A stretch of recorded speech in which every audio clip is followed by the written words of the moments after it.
दिल्ली अधीनस्थ सेवा चयन बोर्ड यानी DSSB,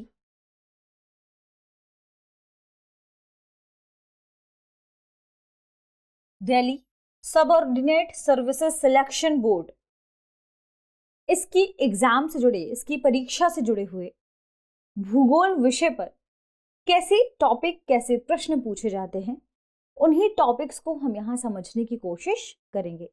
यानी बेसिकली DSSB के भूगोल विषय से संबंधित हम कुछ टॉपिक के कंसेप्ट पर चर्चा करेंगे। ज्योग्राफी विषय के कुछ खास टॉपिक्स के कंसेप्ट को जानने की कोशिश करेंगे। तो ध्यान रखिएगा, ये DSSB के ज्योग्राफी के कंसेप्ट पर बेस्ड पूरा सेशन होगा, जिसमें हम इस पूरे सिलेबस में मेंशन जो भूगोल है, भूगोल के जो भी इंपॉर्टेंट टॉपिक है उन पर चर्चा डिटेल से करेंगे, ताकि आप उनसे जुड़े हुए तथ्यों को समझ पाए, तथ्यों को जान पाए, कंसेप्ट को समझ पाए और इससे आपके प्रश्नों को हल करना काफी आसान हो जाए और आप प्रश्नों को आसानी से हल कर पाए। ठीक है, चलिए शुरू करते हैं आज के सेशन को। और सबसे पहले जानते हैं कि आज हम किस खास टॉपिक पर चर्चा करने वाले हैं। आज का जो हमारा विषय है वह है सबसे बेसिक टॉपिक ज्योग्राफी का। ध्यान रखिएगा, जो DSSB है उसमें जो सामाजिक विज्ञान खंड है TGT का, उसी के भीतर यह सेगमेंट शामिल है ज्योग्राफी यानी भूगोल। उसी में एक खास टॉपिक है सौरमंडल, सोलर सिस्टम। सोलर सिस्टम पर ही आज हम चर्चा करने वाले हैं, लेकिन सोलर सिस्टम से पहले आपको पता होना चाहिए कि आखिर यह सौरमंडल किनसे मिलकर बना है, किनसे मिलकर बना है। इससे भी पहले आपको यह पता होना चाहिए कि आप अपने आसपास ऐसी कौन सी चीजों को जानते हैं जिन्हें देखने के बाद खगोल शास्त्रियों को यह उत्सुकता हुई होगी कि उन्हें इनके बारे में जानकारी प्राप्त करना चाहिए, इनके बारे में उन्हें जानकारी इकट्ठी करनी चाहिए या इनके बारे में जानकारी प्राप्त करना जरूरी है। ये कैसे हमारे आसपास के वातावरण को, पर्यावरण को या पूरे के पूरे सौरमंडल को प्रभावित करते हैं। इसी क्रम में सबसे इंपॉर्टेंट बात कि जब आपने शाम को या सूर्यास्त के बाद आसमान को देखा होगा तो आसमान में आपको कई छोटी छोटी चमकती हुई बिंदुएं दिखाई दी होंगी। शुरुआत में ये बिंदु 1, 2 दिखे होंगे और जैसे ही सूर्यास्त बढ़ता जाता है, सूर्यास्त हो जाता है, रात अंधेरी होती है, आकाश साफ होता है, वैसे ही आपने देखा होगा कि वे टिमटिमाते हुए बिंदु या वे चमकीले बिंदु, उन चमकीले बिंदुओं की संख्या क्या हो जाती है, बढ़ जाती है। पूरे आकाश में वे चमकीले बिंदु आपको दिखाई देने लगते हैं और इनकी संख्या काफी अधिक हो जाती है। ठीक है, जैसे ही इनकी संख्या बढ़ती है तो आपने यह भी नोटिस किया होगा कि ये जो चमकीले बिंदु हैं इनकी गणना करना लगभग असंभव है, इनकी आप गणना नहीं कर सकते, यानी ये चमकीले बिंदु क्या है, अगणनीय है। ठीक, इनकी गणना नहीं की जा सकती। ये चमकीले बिंदु आपको आसमान में अलग अलग क्षेत्र में कहीं कहीं टिमटिमाते हुए प्रतीत होते हैं तो कहीं कहीं ये धुंधले दिखाई देते हैं। ये चमकीले बिंदु आपको आसमान में कहीं टिमटिमाते हुए प्रतीत होते हैं और कहीं आपको ये धुंधले दिखाई देते हैं। क्या आपने कभी सोचा है कि ये टिमटिमाते हुए क्यों प्रतीत हो रहे हैं या धुंधले क्यों दिखाई दे रहे हैं? क्योंकि इनमें एक प्रकाश होता है, इनमें एक ऊष्मा होती है, एक ऊर्जा होती है। ठीक है, जब भी हम बात करेंगे अपने आसपास के क्षेत्र की, आकाश की या इन टिमटिमाते हुए बिंदुओं की, इन चमकीले बिंदुओं के बारे में, तो ध्यान रखिएगा कि ये जो चमकीली बिंदुएं हैं जो हमें टिमटिमाते हुए प्रतीत होते हैं, ये हमारे सौरमंडल में ही मौजूद अलग अलग ग्रह हैं, अलग अलग उपग्रह हैं, अलग अलग तारे हैं। तारे, ग्रह, इनमें डिफरेंस क्या होगा इसके बारे में जानना हमारे लिए इंपॉर्टेंट हो जाता है। किसमें? सौरमंडल वाले हिस्से में। जैसे हम बात करें ये जो टिमटिमाते हुए बिंदु हैं, ये ग्रह कैसे हैं, ये तारे कैसे हैं। जो टिमटिमाते हुए बिंदु हमें दिखाई देते हैं, जिनकी अपनी खुद की ऊष्मा होती है, जिन चमकीले बिंदुओं की अपना खुद का प्रकाश होता है, जिन चमकीले बिंदुओं या खगोलीय पिंड, ध्यान रखिएगा, जो ये चमकीले बिंदु आपको दिखाई दे रहे थे इन्हें खगोलीय पिंड कहा जाता है, इन्हें खगोलीय पिंड कहा जाता है।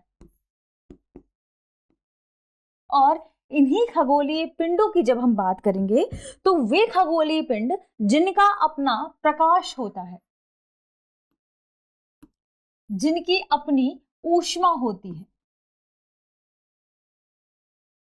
जो अपने प्रकाश से क्या होते हैं, प्रकाशित होते हैं,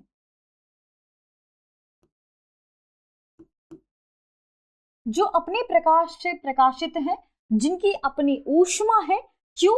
क्योंकि ये गैसों से निर्मित हैं। क्यों इनके पास ऊष्मा है, क्यों ये अपने प्रकाश से प्रकाशित हैं? ध्यान रखिएगा, ये खगोलीय पिंड गैसों से निर्मित हैं और ये गैसों से निर्मित खगोलीय पिंड जिनका अपना प्रकाश है, जिनकी अपनी ऊष्मा है, ये तारे कहलाते हैं।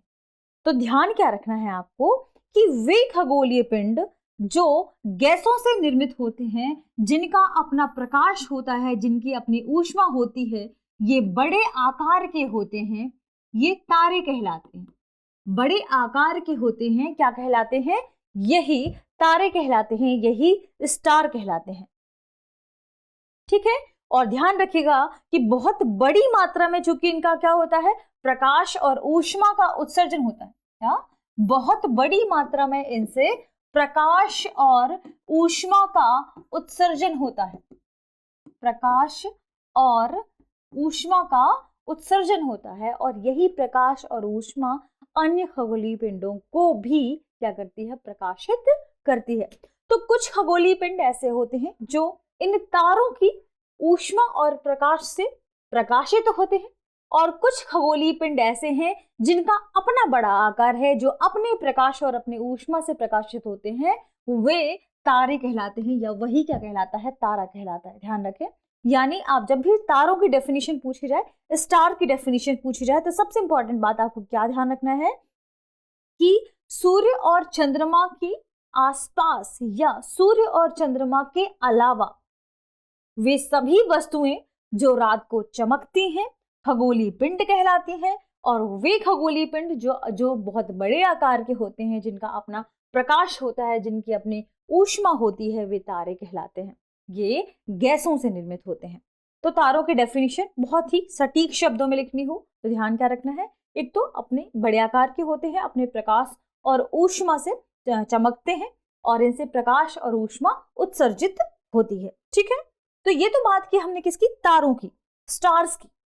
अब ध्यान क्या रखना है कि जो प्राचीन समय में या पुराने समय में जो लोग थे, वे इन्हीं तारों को देखकर दिशाओं का ज्ञान रखते थे। दिशाएं किस तरीके से, कहाँ कौन सी दिशा है, ये उन्हें कैसे पता चलता था, तारों के ही माध्यम से।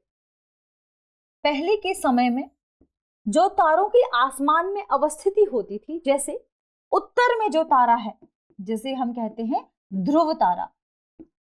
ध्रुव तारा क्योंकि क्या है, यह एक ऐसा तारा है जिसकी पोजीशन आसमान में चेंज नहीं होती। यह तारा अपनी पोजीशन, अपनी स्थिति को लेकर क्या है, स्थिर है। ध्रुव तारे की लोकेशन को देखकर यह पता लगाया जाता था कि यह उत्तरी दिशा है। तो तारों को देखकर प्राचीन समय में, जब समय घड़ी खगोल शास्त्र इतना विकसित नहीं हुआ था, तब लोग क्या करते थे, दिशाओं का अनुमान लगाते थे। घड़ी से संबंध यहाँ पर किसका है, दिशा सूचक घड़ी से, ध्यान रखिएगा। ठीक है, तो जब पहले के समय में दिशाओं का अवलोकन किया जाता था तो वह तारों के माध्यम से किया जाता था, ध्यान रखिएगा। और जो सप्तऋषि, एक तारा समूह है, तारा मंडल है, जिसे हम कहते हैं क्या, सप्तऋषि। सप्तऋषि तारा मंडल, इसी को देखकर और इसके सीध में ठीक ऊपर उत्तर की तरफ जो तारा हो उसे हम ध्रुव तारा कहते थे। ठीक है, ये आपको ध्यान रखना है, इससे जुड़ा हुआ ये क्या है, एक कंसेप्ट है जिसे आप ध्यान रख सकते हैं। एक और खास बात ध्यान रखिएगा कि जो तारे हैं इनसे निर्मित अलग अलग प्रकार के समूह हैं। तारों से निर्मित अलग अलग प्रकार के समूह होते हैं, इन्हें अलग अलग नाम से जाना जाता है, जिन्हें नक्षत्र मंडल के नाम से जानते हैं। ध्यान रखिएगा, तारों के समूह को हम क्या कहते हैं, नक्षत्र मंडल कहते हैं, क्योंकि हो सकता है इस तरीके से भी कोई प्रश्न फ्रेम किया जा सके। नक्षत्र मंडल किसे कहते हैं, नक्षत्र मंडल में निम्नलिखित में से कौन सी चीजें शामिल होती हैं। और जब भी नक्षत्र मंडल की बात आती है तो जो अर्सा मेजर यानी बिग बियर, ध्यान रखिएगा, अर्सा मेजर, अर्सा मेजर एक नक्षत्र मंडल है जो काफी फेमस है, या इसे क्या कहते हैं, बिग बियर। ठीक, ये तो हमने बात की किसकी, तारे के बारे में, स्टार के बारे में। अब सौर मंडल में ही जब हम ऊपर की ओर देखते हैं तो एक इंपॉर्टेंट चीज है, वह है ग्रह। एक इंपॉर्टेंट, आप इसे वस्तु के रूप में रख सकते हैं सौर मंडल में, वह है क्या, ग्रह, जिसे कहते हैं प्लैनेट। ठीक है, ग्रह या प्लैनेट ग्रीक भाषा के शब्द, ध्यान रखिए, ग्रीक भाषा के शब्द प्लेनेटिया से मिलकर बना है। ठीक है, ग्रीक भाषा के शब्द प्लेनेटिया से मिलकर बना है। और जब आपसे पूछा जाए कि प्लेनेटिया का अर्थ क्या होता है, तो उस समय ग्रीक भाषा में इसका मतलब लिया जाता था परिभ्रमक, जो चारों ओर क्या कर रहा हो, घूम रहा हो, उसे कह दिया जाता था प्लेनेटिया, मतलब क्या, परिभ्रमक। ठीक है, तो आपको ध्यान रखना है किस शब्द से लिया है, ग्रीक भाषा के प्लेनेटिया शब्द से इसी का अर्थ निकालकर प्लेनेट कर दिया गया, जिसे हम ग्रह के रूप में जानते हैं। अब बात आती है कि आखिर ग्रह क्या होते हैं, और हमने सौर मंडल में विभिन्न ग्रहों के बारे में पढ़ा है, तो उन ग्रहों के बारे में जानने से पहले जरूरी है कि ग्रह क्या होते हैं यह समझा जाए। ग्रह के बारे में आपको ध्यान रखना है, वे खगोलीय पिंड, वे खगोलीय पिंड जिनका अपना प्रकाश और ऊष्मा नहीं होती, जिनका अपना प्रकाश और ऊष्मा नहीं होती, वे तारों के प्रकाश और ऊष्मा से प्रकाशित होते हैं, वे कहलाते हैं ग्रह। ध्यान रखिएगा, अपना इनका प्रकाश ऊष्मा नहीं होती, तारों के प्रकाश और ऊष्मा से प्रकाशित, और ऊष्मा से प्रकाशित होते हैं, प्रकाशित होते हैं, वे क्या कहलाते हैं, वे ग्रह कहलाते हैं, वे प्लेनेट कहलाते हैं। अब आपको दो शब्दों में अंतर ध्यान रखना है, क्या, ग्रह और ग्रह। ठीक है, जब यह ग्रह की बात की जाती है, यानी हम एक खगोलीय पिंड के बारे में चर्चा कर रहे हैं, तो यह क्या होगा, ग्रह होगा। और जब बात की जाएगी ग्रह की, ध्यान रखिए, जब बात की जाएगी ग्रह की, ग्रह मतलब हम बात कर रहे हैं एक घर की। ठीक है, इन दो शब्दों में अंतर।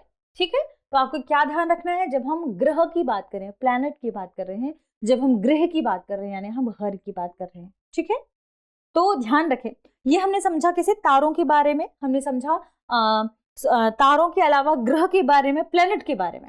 अब हम समझते हैं सौर मंडल के बारे में, सोलर सिस्टम के बारे में। तो एक शब्द ध्यान रखिए, सौर मंडल। सौर मंडल क्या है, तो सौर मंडल में ध्यान रखें, सौर मंडल में सूर्य है, सूर्य के अलावा ग्रह है, उपग्रह है। ठीक है, कुछ अन्य खगोलीय पिंड हैं, जैसे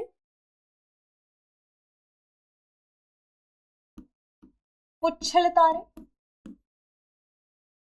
ठीक है, ध्यान क्या रखना है, जैसे पुच्छल तारे, जैसे उल्का पिंड, उल्का पिंड।